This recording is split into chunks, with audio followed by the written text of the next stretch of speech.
Hello, I'm Peter Bates, President and founder of Strategic Vision, a marketing consulting firm focused on luxury travel. I'm here for Insider Travel Report to talk about luxury travel trends and how London plans to take advantage of some of those positive trends now that the UK is open for US travelers. In fact, today we're just completing an in-person fact-finding mission for some of Virtuoso's high-end travel advisors, bringing together 13 of London's luxury hotels and other key partners to discover what's going on in London today. This week, you'll be hearing much more about that weekend in my home city and exactly how London is welcoming visitors right now. You'll find all about that and more on Insider Travel Report. My guest today is a fellow Brit who first lived in America for 2 years when she was 9 years old and was overwhelmed by Baskin-Robbins and their 31 flavors of ice cream. She grew to have a love for the American spirit of let's have a go and figure the rules out later. Many years later, she returned to America to the famous Cornell University, graduating in 1981. And it was while there that she attended a guest lecture presentation by the legendary Isadora Sharp, founder and chairman of Four Seasons Hotels. And for my guess, that's because of a landmark moment in her life. Mr. Sharp's passion and vision for what was then the 11-hotel Four Seasons company was a moment which resonated with her. And from that moment, she was determined to work for Isadora Sharp, which eventually she did back in London at what was then known as the Inn on the Park, and today known as the Four Seasons Hotel London at Park Lane. A hotel in those days that regularly achieved 92% occupancies, one of the highest rates in London, average room rates in London as well. Helen Smith has dedicated her career to elevating the boundaries of guest experience within the luxury hotel industry, and in 2017 was appointed the Chief Customer Experience Officer for the Dorchester Collection, the first role of its kind in the hospitality industry. In this position, she's responsible for establishing the Dorchester Collection brand and perpetuating its fundamental ideology of being treasured by guests, cherished by employees, and celebrated worldwide. Helen, welcome. Thanks so much for joining us. Thank you for that lovely introduction, Peter. It's great to see you. It's always nice to see you. So I thought we'd have a chat today about what's going on in London, what you're seeing, trends you're seeing. I know you've always got your finger on the pulse. But first of all, how are your 3 hotels in Great Britain doing? Tell our audience about that. Okay, so you'll all know that we've got the Dorchester, we've got just across the road the beautiful little hotel, 45 Park Lane, and then in Ascot, the stunning Coworth Park. And Coworth Park has had a really good run. It's got 260 acres of land, lots of little cottages and patios. So all the way through the pandemic, those people from England that couldn't travel abroad kind of went to Coworth. So they've had a lovely run. Lovely. The great thing for them at the moment is that being not too far from Heathrow, they're beginning to see a little bit of business coming in from America as well. The Dorchester and 45 being in the heart of London were quieter than Coworth during the pandemic, but it started to come back. We've seen through our recovery tracker, more business coming in from America than we've had since the beginning of the pandemic. So we're about 55% of what we would have had for our American business before the pandemic. So definitely coming for fun and using both properties. Fantastic. But you've spent some of the time during this awful time we've had putting some new features in too. I've heard about a rooftop bar at the Dorchester. This is new to me. Oh, it was a great idea. It came from the hotel team, and they took a suite which has a beautiful big patio up on the top floor, and they put some tables and chairs, and they started off with a small idea, and then it just grew. And it felt to me like when we were allowed to start moving around in London, that everybody wanted to celebrate and to sort of party. And the rooftop became one of the most sought after destinations in the city. I think the idea that it was outside, that it was up, and you had the beautiful views of Hyde Park all went together. And we've done a series of chef's dinners and chef's tables up there. It's a little weather dependent, so come the end of September, it's probably going to close for a while, and then we're going to see if there's any way we can kind of restructure it so that it could operate during the winter months as well. It sounds like the ultimate pop-up to me.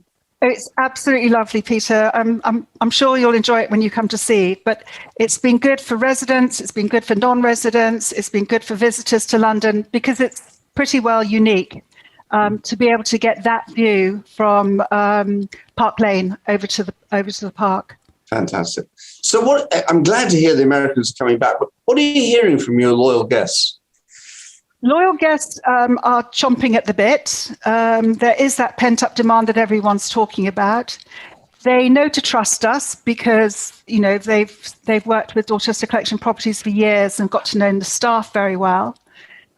There is a little bit of nervousness and anxiety, though. So there's a lot of checking before travel. There's a lot of wanting to be sure that we're going to be flexible. And so we've kind of restructured the whole of front office. We kind of took all of the roles, put them all together, looked at them. And now we have a team that are just focused on being almost like personal itinerary setters. So that whenever anyone makes a booking through their agent, we'll be back in touch to almost say, I'm here to help you plan. Let me know what I can do to help. Again, very flexible on cancellation policy, flexible all round, actually, Peter.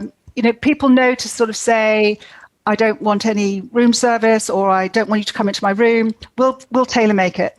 Fantastic. And we're able to do that. So it's worked really well. And you can see the anxiety sort of drop off people's shoulders once they've got to the hotel and can settle in. Good.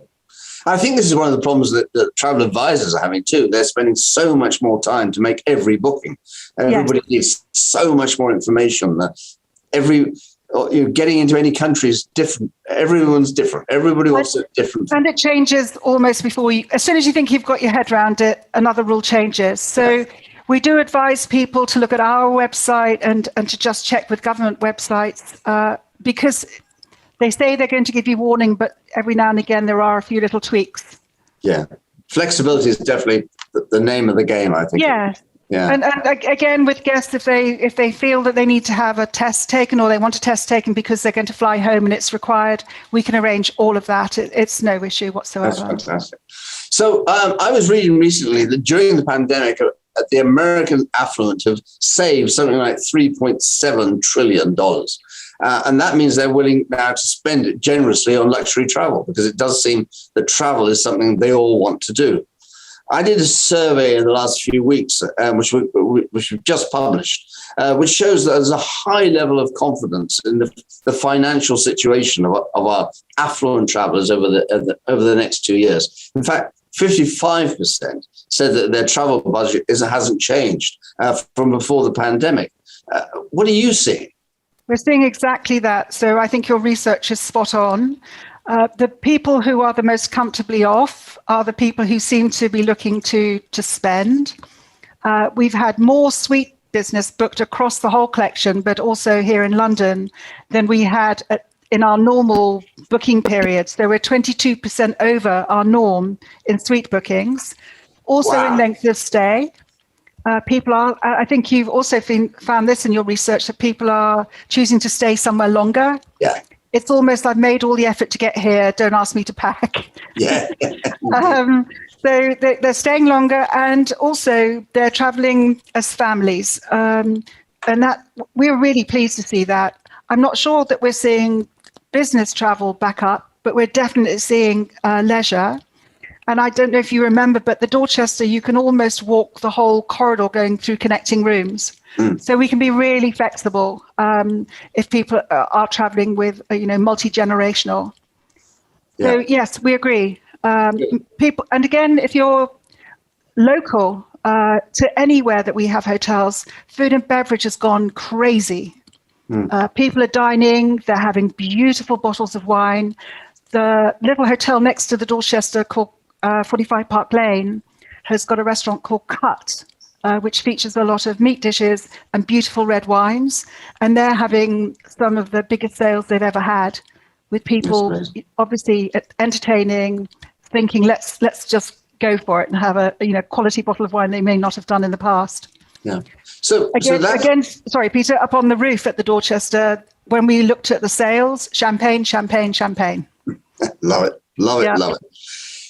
Now, this is all good news for the travel advisor, isn't it? Because if they're staying longer in one place, they're buying suites. If your suites sales are up 22%, this is all good for the travel advisor because this is excellent revenue coming in straight away. So this is a market to focus on, right? I would say so, because I know that with the travel advisors, if they see the kind of rates that people are paying to come into our hotels, obviously the commission matches the room type. Yeah. So I think it's good, and we're very grateful for their business. They've been good partners to us forever.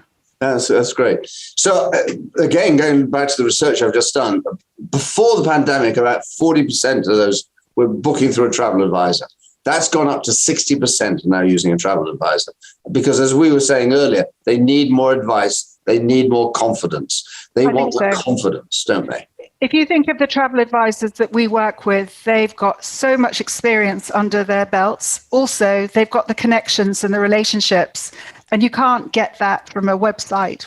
Right. If you know your travel advisor and they know the people in the hotel, there's a lot of one-on-one telephone calls going on and brains being picked and plans being made. And I can understand totally why people are turning to the agents for more assistance. So getting customers back is not just to London for you or to Coworth Park, because Milan, Rome, Paris, you have great properties in all those destinations. And these are the key destinations I think Americans are thinking of going to first, aren't they? Well, we're very fortunate. Although people aren't traveling as much, we've seen a lot of interest coming back to Rome, which was always a hotspot, Italy, for the American market. The thing that's happening is it's quite short-term notice. I don't know if the agents are finding the same thing, but we're getting a lot of business booked in the month for the month. And I was in Paris last week, and they were saying they're also getting quite a lot of walk-ins. So people may be staying in another hotel, walking around the city and thinking, I'll come and have a look and maybe I'll change hotels. But yes, Paris is doing really nicely. Milan, Hotel Eden, all not back to normal by any means, but starting to get that momentum, getting the staff back. The atmosphere in Paris was wonderful. Staff have been waiting to welcome back guests, and it's lovely to see it all happening. That's fantastic. So digging into the research and looking at what we were seeing, there's definitely a new trend that you just mentioned just now, slow travel, I've called it. Not going to so many places. I think this is partly because they don't want to cross borders, because there are different restrictions in different places, much easier to stay in one place. And more than half of the respondents, about 58%, agreed that spending more nights in fewer places on vacation was the way to go. And 54% agreed that vacations are meant to be full of rich, deep experiences. Now, we hear the word experiences all the time, don't we now? We know experiences are so important today. And this week in London, we've been demonstrating to the virtuoso travel advisors just how creative London can be in creating very special experiences. How's the Dorchester collection addressing that, not just in London, but throughout the company? Well, I referred to a little bit earlier about how we've reworked our guest relations teams in every hotel. So now we have people who are dedicated at building itineraries, individual ones, sort of tailor-made. And then we have people in that team whose only job is to make it happen. Sometimes in hotels, you have someone who makes a promise and then you think, oh dear, how am I going to live up to that because I've got another job to do? But the way we've structured it is you have people who research and find out what you want to do. Then other people who say, okay, if that's the case, how can we make it happen? And then they stay in touch with the agent or with the traveler to say, okay, we've made this tailor-made itinerary for you. Some people still want to do their own thing and they've done their own planning. and others are just really grateful for someone that can find something for teenagers to do, or what you should do if you have a young child with you, or if you've got your grandparents. We've had a program, an art program that we're developing, and it's really with wonderful tour guides, but it's very personal, and it's not one of those kind of just rote messages. We've really found that people engage if they know the person, if they've got to talk to them, and if they feel that that person is engaging with them one-on-one. I think the idea of doing anything just out of the book is gone. It's got to be made to make me feel a little bit special, and that I'm doing a little bit of fun and a little bit of learning. Yeah, absolutely. So it's interesting, isn't it? I mean, our whole lives are changing. The flexibility, your word trust, which you brought up earlier, very, very important. I think that everybody has more trust, more confidence is what they're looking for. And then it comes back to all these COVID arrangements and safety assurances. And it sounds to me like you're addressing those, and your teams in the hotels can help the travel advisor navigate that, can't they? Yes, I think as well, the more that you travel and the more that you help people travel, the more confident you get at handling what at first seems like a myriad of paperwork and questions. And you start to think, okay, I can get my head around this for going to Paris. I can get my head around this for what I need to do to go to Italy. So sometimes it's the fear of all the paperwork and the tests you might have to take.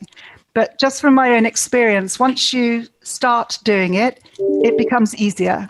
So I would say to travel advisors and to travelers, it's not that bad and it's worth it. Once you get back in an airplane and you land in the country you're visiting, there's a buzz that gets back into your heart. And then you're like, oh my God, I'm back. It's lovely. So, I'm certainly thinking that. I'm certainly thinking of that about being back in London. It's great, and it's really good to be able to show some really top agents and advisors all that's happening in London at the moment, and everybody's been so welcoming and putting this all together and getting everybody working together to put in a very exciting program together. And I think this is just what we all need. It's all about information, isn't it? Up-to-date information, confidence. And if we can give that confidence to our advisors, we're going to have a great 2022.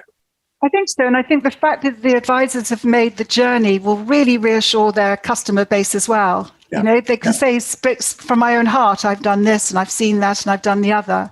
And that's very reassuring for their client base as well. Gosh, I've enjoyed this. It's going to be fabulous. I've enjoyed this. It's great to see you, Helen. Thanks very much for joining us today. And we'll see you again soon on Insider Travel Report.